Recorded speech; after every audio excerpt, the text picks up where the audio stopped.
This is KAGS HD Sports. Most New Year's resolutions revolve around getting healthier, exercise more, lose weight, and reduce stress. There's no way anyone that watched Tuesday's Chick-fil-A Bowl got an early start on that last resolution. Before Aggie fans could say uncle, Texas A&M trailed Duke 38-17 at halftime. The Blue Devils had everything working, scoring on all 6 first-half possessions. With their blood pressure rising, fans of the maroon and white saw the Ags fight back and complete the biggest comeback in school history. The 21-point come-from-behind win left their head coach impressed and with a new hat. As a coach, I think you get to the greatest compliments you can be given is if your team plays hard and doesn't ever quit. And that kind of leadership comes from the locker room and the guys who are on the field. And these guys, what we talked about at halftime was don't go back out there unless you thought you were going to win the game. Steve Spurrier in South Carolina playing in the Outback Bowl. Tied at 7 in the second when the Gamecocks get tricky. Connor Shaw hands off to Pharaoh Cooper, who gives it to Bruce Ellington, and the junior wide receiver throws a pretty pass to Shaw for a change. Role reversal gives Carolina the lead. Then the Gamecocks go more traditional. Shaw rifles it to Ellington with some fancy footwork to stay in bounds for the score.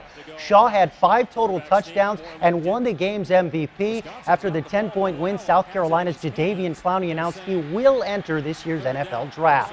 A rematch of last year's Capital One Bowl where Georgia beat Nebraska. This year they play in the Gator Bowl. 17-12 Cornhuskers. They only completed 6 passes in the entire game, but this went for an NCAA record 99 yards. Tommy Armstrong Jr. finds Quincy Anowu. He's the fastest man in red or gray pants on the field. 24-12 Huskers.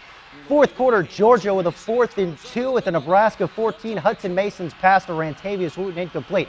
Bulldogs get another opportunity. 30 seconds left. Arthur Lynch can't hang on to the football. Nebraska gets revenge on Georgia with a 5-point victory. Les Miles leading his Tigers into the Outback Bowl.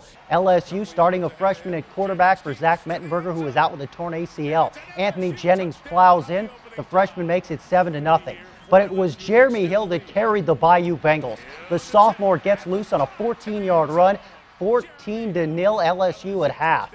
Hill had 28 carries, 216 yards with a pair of touchdowns, and this impressive 37-yard dash was the difference as LSU takes the Outback Bowl by 7.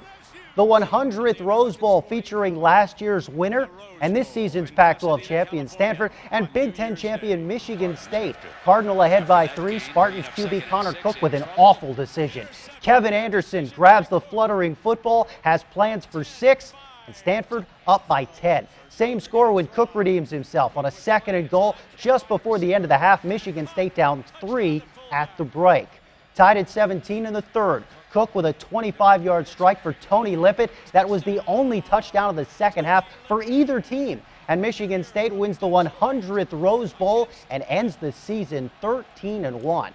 Now 11-1 Baylor versus 11-1 Central Florida in the Fiesta Bowl.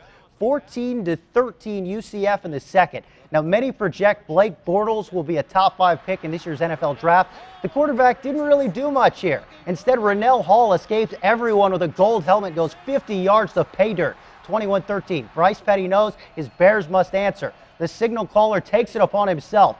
3rd and 6. Number 14 scrambles, and he somersaults into the end zone. Baylor alum and Heisman winner RG3 remembers when he used to be a starting quarterback. Right before the half, Bortles flips it to Hall, and Baylor puts on a clinic of how not to tackle. 28-20 UCF at the half. Bryce Petty's 3rd rushing TD of the game has tied it at 28 in the third.